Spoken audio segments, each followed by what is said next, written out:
This is how a 23-year-old woman destroyed a 4-year relationship in 3 months, all because she thought freedom meant doing whatever she wanted, with whoever she wanted, consequences be damned. I'm Emma, your storyteller, and today I'm bringing you a story that will make you question everything you think you know about love, loyalty, and what it really means to be free. This is the story of a young woman who had it all, threw it away, and learned the hardest lesson of her life, far too late to make a difference. So settle in, because this journey is going to take us from the heights of young love to the depths of betrayal. And trust me, you won't believe where this story ends up. Meet Sarah. 23 years old, full of life, and absolutely convinced that the world owed her something. She'd been with her boyfriend Marcus for 4 long years. They met when she was just 19, barely out of her teenage years, still figuring out who she was and what she wanted from life. Now, Sarah had never really been alone. Ever since high school, she'd jumped from one relationship straight into another, never taking a breath, never spending time with just herself. But Marcus felt different to her. He felt solid, reliable, safe. After dating for 2 years, they decided to move in together, and everything seemed to be falling into perfect place. But then life happened. First came the global situation that locked everyone in their homes. Sarah and Marcus found themselves trapped in a tiny apartment, day after day, slowly driving each other to the edge of sanity. Just when things started returning to normal, tragedy struck again. Sarah was in a terrible car accident. The impact left her with a severe brain injury that changed everything overnight. For more than a year, she couldn't do anything for herself. She couldn't walk without help. She couldn't cook. She couldn't even make it to the bathroom alone. Her entire world shrank down to the 4 walls of their bedroom, and every single day felt like an eternity. And Marcus? He became her everything. Every morning, he'd wake up early, get ready for work, then help her with whatever she needed. Every evening, he'd come home exhausted and immediately shift into caregiver mode. He cooked every meal. He helped her to the bathroom. He held her when she cried from frustration. He never complained, never made her feel like a burden, never once suggested that this was too much for him. To anyone looking from the outside, Marcus was a hero, the kind of partner everyone dreams of having, the kind of man who shows up when life gets impossibly hard. But Sarah didn't feel grateful. She felt trapped. As Sarah's health slowly improved and she started functioning normally again, something inside her shifted. She looked back at her early 20s and saw nothing but restriction. She'd spent years either attached to someone or literally confined to an apartment. She'd never lived freely, never experienced the wild, carefree adventures she'd always imagined for herself. So she made a decision. She was going to take a solo trip. 3 full months backpacking across Europe, exploring cities she'd only seen in photographs, meeting strangers who might become stories, living without schedules or obligations or anyone telling her what to do. When she first mentioned it to Marcus, he surprised her by being completely supportive. He told her she deserved this after everything she'd endured. He even helped her plan the trip, researching the best hostels, the safest neighborhoods, the must-see destinations. He seemed genuinely excited for her to have this experience. That's when Sarah decided to push her luck. One evening, while they were preparing dinner together, she brought up what she thought was a perfectly logical suggestion. She turned to Marcus and said she'd been thinking, what if they opened up their relationship while she was away? Just temporarily. Just for those 3 months. The moment the words left her mouth, Marcus's entire demeanor changed. His face went from relaxed to shocked in an instant. He asked her to repeat what she'd just said, as if he couldn't believe his own ears. Sarah explained her reasoning. She'd never been truly single as an adult. She'd never experienced that freedom. She wasn't saying she wanted to end their relationship. She loved him, she insisted. But this might be her only opportunity to experience life on her own terms, without any strings attached, without any consequences. Marcus stared at her like she'd lost her mind. He asked if she was seriously requesting permission to be unfaithful to him. Sarah rolled her eyes. It wouldn't be unfaithfulness if they both agreed to it, she argued. And besides, it would go both ways. He could see other people too. But Marcus didn't want to see other people. He asked her directly if that's what she wanted. Sarah got defensive. She said that wasn't the point. The point was freedom. The point was experience. The point was finally getting to live the life she'd never had the chance to live. They argued for hours that night. Marcus kept saying this wasn't how committed relationships worked. He said if she wanted to be single, then she should be single. He completely missed her point, Sarah thought. She wasn't asking to destroy what they had. She just wanted to experience something different without having to sacrifice their entire relationship. The next day, Marcus brought it up again. He told her he was genuinely concerned that she'd even suggested this. It made him wonder if she was truly happy in their relationship. Sarah insisted she was happy. This wasn't about him at all. This was about her getting to experience something she'd never had before. Marcus's voice got emotional. He reminded her he'd been there through everything. Through her darkest days. Through her injury and recovery. And now she was telling him she wanted to sleep with other men while traveling? Sarah tried to backtrack. She said she hadn't specifically mentioned sleeping with anyone. Though between you and me, dear viewers, that's exactly what she had in mind. She argued it would just be physical. It wouldn't mean anything real. That's when Marcus drew his line in the sand. He told her clearly and firmly that if she did anything with anyone else while she was away, their relationship would be over immediately. No discussion, no compromise, no second chances. Sarah agreed. She said fine. She chose him 100%. But inside she was furious. Who was he to limit her experiences? Who was he to tell her what she could and couldn't do? The week before her trip, Sarah decided to try a different approach. She invited Marcus to his favorite Italian restaurant and wore the dress he loved most on her. She figured if she could get him in the right mood, maybe he'd be more willing to compromise. Over dessert, she reached for his hand and told him she'd been thinking about what he said. She told him she understood his concerns. Marcus looked relieved. He said that meant a lot to him. Then Sarah went in for the kill. She suggested maybe they could find a middle ground. What if they set up some rules? Like maybe they'd only share general stories about their time apart, not specific details. Marcus's expression changed immediately. He asked her what exactly she wanted rules for. Sarah tried to sound casual. Rules for while she was away. Maybe a don't ask, don't tell type of arrangement. Marcus pulled his hand away from hers. He reminded her they'd already discussed this. Either they were in a committed relationship, or they weren't. But Sarah wouldn't let it go. She argued that it didn't have to be so black and white. She mentioned her friend Vicky, who had all sorts of rules with her partner that made their arrangement work. They could flirt, but not kiss. Or kiss, but nothing more. There were options, she insisted. Marcus's voice got louder. He said he didn't care what her friends did. That wasn't them. An older couple at a nearby table glanced over. Sarah's cheeks flushed with embarrassment. She hissed at Marcus to lower his voice, saying he was making a scene. Marcus actually laughed at that. He pointed out that she was trying to negotiate terms for betraying him in a public restaurant, and he was the one making a scene. Sarah insisted it wasn't betrayal. It was an arrangement. And it would only be physical. She asked if he didn't want her to live a full life. Marcus's response was simple and devastating. He said he wanted her to live a full life with him. He asked if that was really so controlling. In her head, Sarah was screaming yes. But outwardly, she kept her composure. She told him he was being insecure. If he really loved her, he'd trust that no matter what happened on this trip, she'd come back to him. Marcus's answer cut through all her arguments. He said trust wasn't about letting your partner sleep with other people. Trust was about believing they wouldn't want to. They barely spoke on the drive home. Sarah tried bringing up the compromise idea several more times over the following days, but Marcus shut her down every single time. After her third attempt, Marcus asked her point blank if she was already planning to cheat on him. Sarah lied. She said of course not. She was just trying to be honest about what she wanted. Wasn't that what couples were supposed to do? Communicate? Marcus's response hit hard. He said there was a difference between communication and manipulation. He told her she was trying to wear him down into accepting something she knew he wasn't okay with.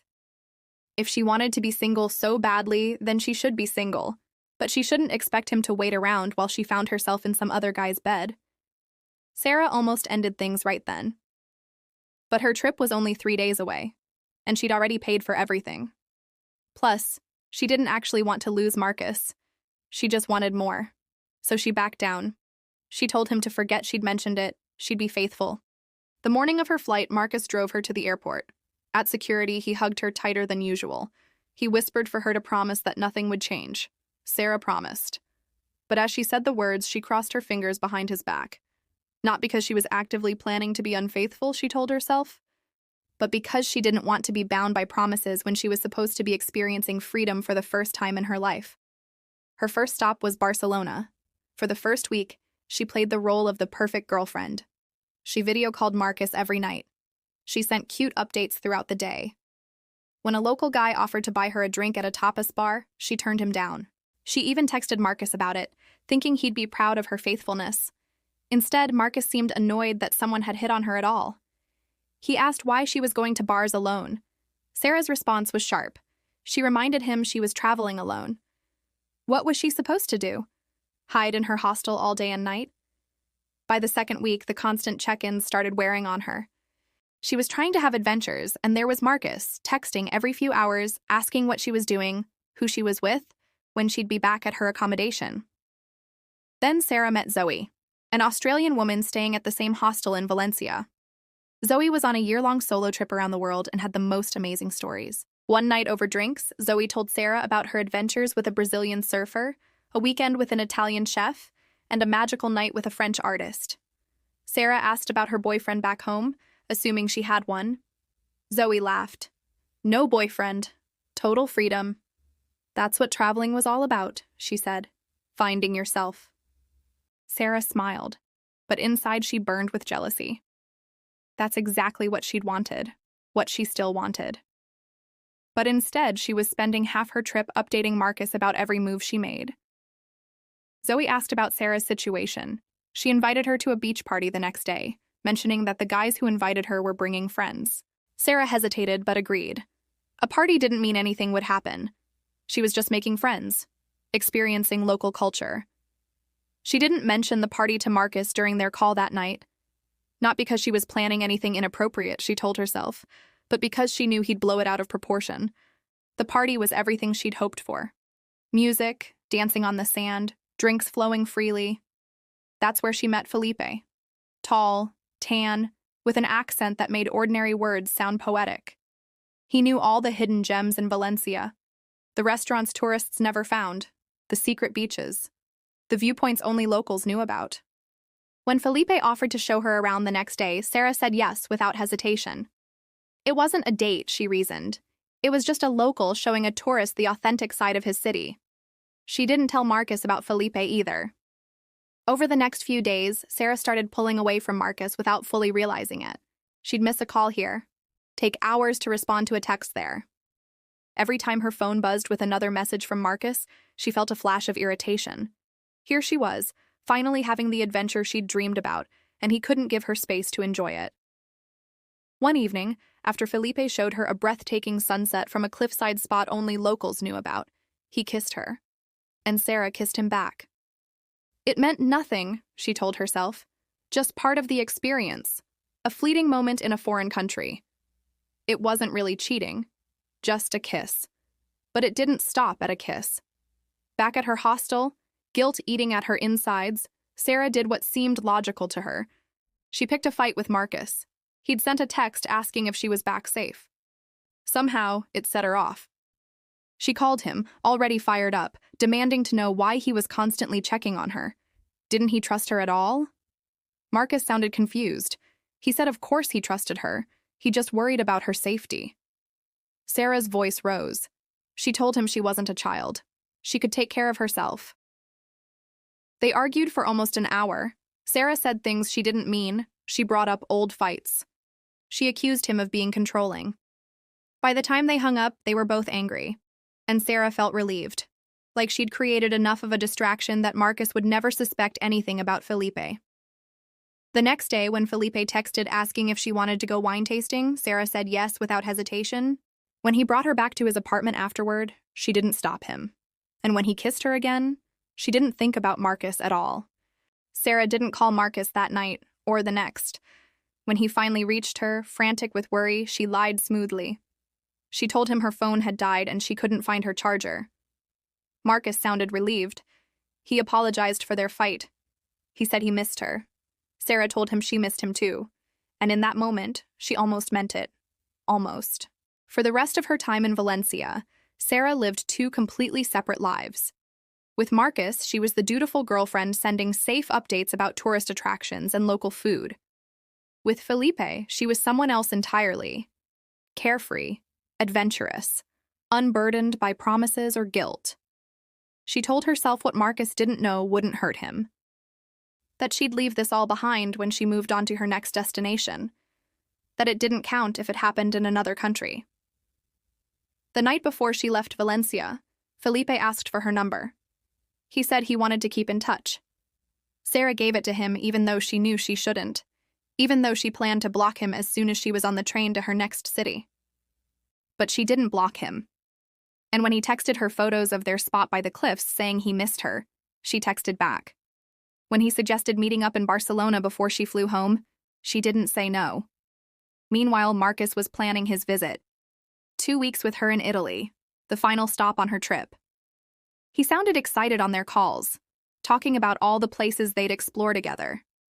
Sarah tried to match his enthusiasm, but all she could think about was how she'd managed to keep her secret from him. Her next few weeks were a blur of cities, sights, and increasingly complex lies. She'd tell Marcus she was tired from sightseeing when really she was hungover from nights out. She crafted a sanitized version of her trip for him, one where she was always alone, always thinking of him, always counting the days until his visit. As his arrival approached, Sarah began to panic. What if he somehow found out? What if Felipe texted while Marcus was with her? The web of lies she'd created suddenly seemed fragile and ready to collapse. She considered coming clean. Just once, late at night in a Paris hostel, she drafted a text telling Marcus everything. But she deleted it before sending. The thought of losing him was too much to bear. 3 days before Marcus was set to join her in Rome, Felipe texted again. He'd found cheap flights to Rome. He could come see her, he said, just for a day or two before her boyfriend arrived. Sarah should have said no immediately. Instead, she hesitated. She told him she'd think about it. Before she could reply, another message came through, this one from Marcus. A simple, sweet note saying he couldn't wait to see her, that these 3 months had been the longest of his life, but he was proud of her for taking this journey. Shame washed over Sarah. She looked at the two messages side by side. Felipe's suggestion of one more secret meeting, Marcus's declaration of pride and love. For the first time since Valencia, Sarah saw her actions clearly. She blocked Felipe without responding. Then she stepped onto her hotel balcony and cried. The crying didn't last long. By evening, Sarah had convinced herself that blocking Felipe was enough, a clean break, a fresh start. Marcus would arrive in 3 days and they'd pick up where they left off. He'd never know what happened. She spent those days deep cleaning her social media, deleting conversations, untagging herself from photos. She built a version of her trip that Marcus would approve of, erasing all traces of the real one. When Marcus's plane landed, Sarah was waiting at arrivals with a nervous smile. She ran into his arms, kissing him with what she hoped looked like genuine joy. She told him she'd missed him so much, and that wasn't a lie. Part of her had missed him, missed the safety and comfort of their relationship. Marcus held her tight, saying he hadn't missed her nearly as much as she'd missed him. For a moment, Sarah let herself believe everything would be okay, that they could move past this without him ever knowing. But Sarah had gotten good at lying over the past months. She maintained her performance that first day, and the next, showing Marcus around Rome with rehearsed enthusiasm, answering his questions about her trip with carefully edited stories. She thought she was pulling it off, she really did, until she wasn't. 5 days into Marcus's visit, Sarah's phone lit up during dinner. They were at a small restaurant near the Colosseum, sharing a bottle of wine, holding hands across the table like the perfect couple they were pretending to be. The notification was just a preview, but it was enough to show Felipe's name and the first few words of his message. I know you blocked me, but I had to try one more. Marcus saw it before Sarah could grab her phone. She watched his face change as he read the name, the message. Watched confusion give way to suspicion, then hurt. He asked who Felipe was, his voice eerily calm. Sarah aimed for casual, but landed somewhere around terrified. Just someone she met traveling, she said. A local who showed her around Valencia. She thought he was just being friendly, but he got weird and started texting too much, so she blocked him. For a moment, Sarah thought Marcus might believe her. He nodded slowly, took a sip of his wine. Then he said if he looked at her phone right now, that's all he'd find. Just innocent tour guide texts that got weird. Sarah's heart dropped. She asked if he wanted to look through her phone. Didn't he trust her? Marcus's voice was quiet. He said he did trust her. But she was acting really strange right now. Sarah protested. This was exactly what she'd talked about before her trip, him being controlling and insecure. Marcus asked to see her phone. Sarah refused. That was an invasion of privacy, she said. He asked what she was hiding. Nothing, she insisted. She just had a right to privacy. Their voices were getting louder. People at nearby tables were starting to stare. Marcus took a deep breath, visibly trying to calm himself. He told her she was right. She had a right to privacy, so they should talk about something else. He asked her to tell him about Valencia. He'd noticed she didn't share many photos from there. It was a trap, and Sarah knew it. But what choice did she have? She launched into her pre-prepared stories about Valencia, the tourist version, the safe version. She was halfway through a boring story about a museum when Marcus's phone chimed. He glanced at it, then looked up at Sarah with such pain in his eyes that she knew immediately what had happened. Marcus's voice shook slightly as he spoke. He said something funny had just happened. He'd received a message from someone named Zoe. She said she'd met Sarah in Valencia and had been trying to reach her. She said she had information about Sarah and Felipe that she thought Marcus should know. Sarah's blood went cold. Zoe. How did she even know about Marcus, let alone have his contact information? Marcus continued.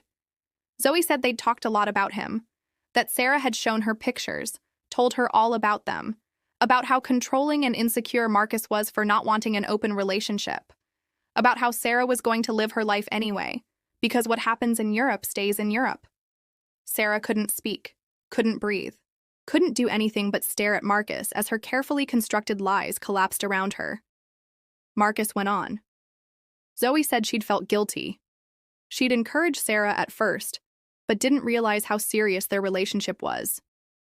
Didn't know Marcus had been there for Sarah through her injury, that they lived together, that they had real plans.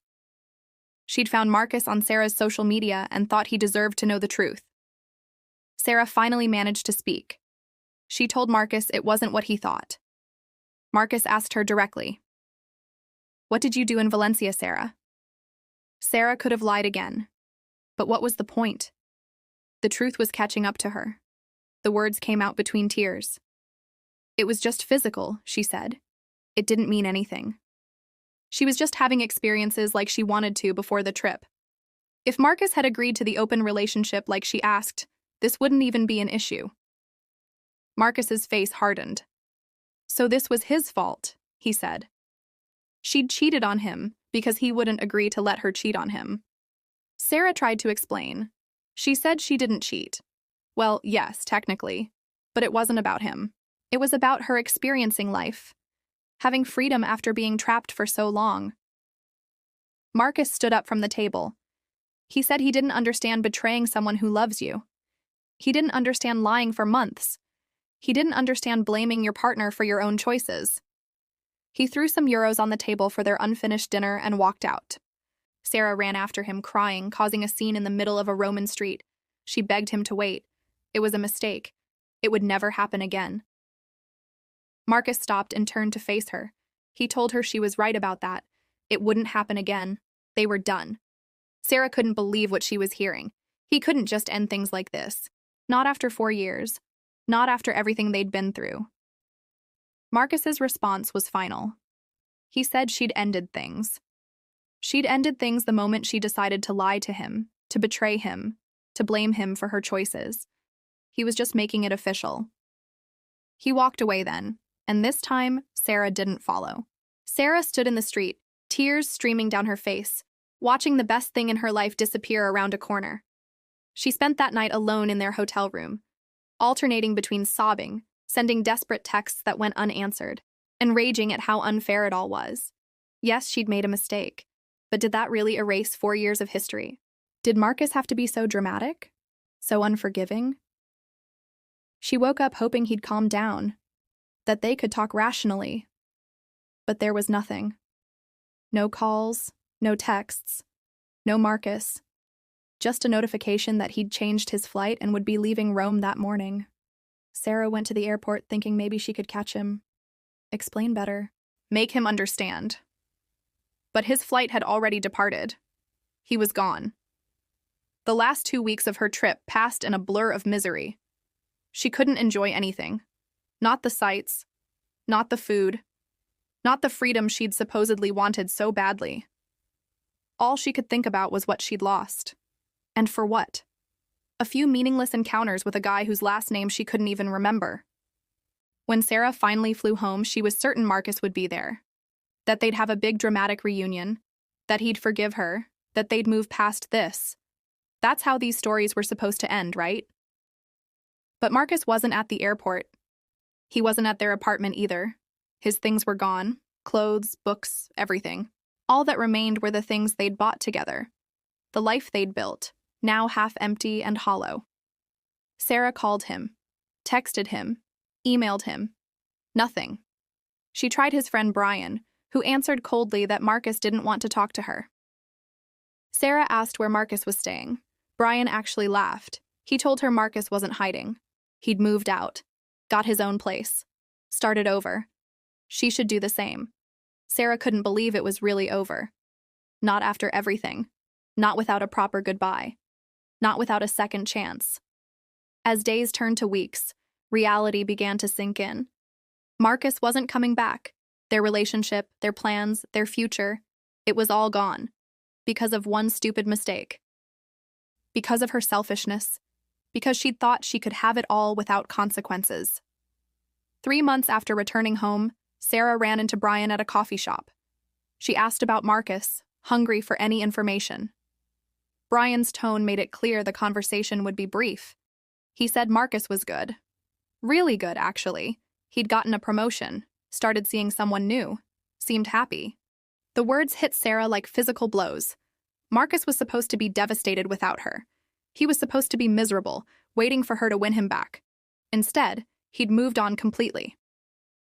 Sarah asked who she was, unable to help herself. Brian shrugged. Just someone Marcus met through work.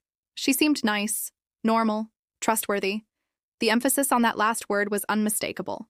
6 months after returning from Europe, Sarah was still living in the apartment they'd once shared. Still working the same job, still single. But everything had changed. She had no real friends left. Her family, while supportive, clearly thought she'd made her own bed. Meanwhile, through social media and unwilling updates from mutual acquaintances, she'd learned that Marcus was thriving. New apartment in a better neighborhood. Promotion at work. Still dating the same woman, apparently getting serious. Weekend trips, dinner parties, a life that looked bright and full, without her in it. Sarah had wanted freedom, experiences, a chance to find herself. Instead, she'd lost the only person who truly knew her, who'd stood by her through the darkest year of her life. And for what? Memories she couldn't even enjoy because they were tainted with regret. The worst part wasn't the loneliness, it wasn't the regret. It wasn't even seeing Marcus move on. The worst part was knowing deep down that she had no one to blame but herself. She'd made her choices. She'd lied, cheated, manipulated. She'd broken something precious and irreplaceable. It's not fair, she'd whispered to her empty apartment. One mistake shouldn't erase 4 years. But it wasn't one mistake. It was 100 small choices. 1,000 little lies. It was putting her desires above their relationship, her freedom above his feelings. It was betraying the person who'd never betrayed her. If she could go back, she'd do everything differently. She'd appreciate what she had instead of craving what she didn't. She'd recognize that true freedom isn't about doing whatever you want. It's about choosing what really matters and committing to it fully. But she couldn't go back. All she could do was move forward, alone, carrying the weight of what she'd lost, what she'd thrown away. She'd asked for an open relationship before her solo trip. Marcus had said no, so she'd called him insecure. Turned out Marcus wasn't insecure at all. He simply knew his worth. And now Sarah knew it too. Far too late.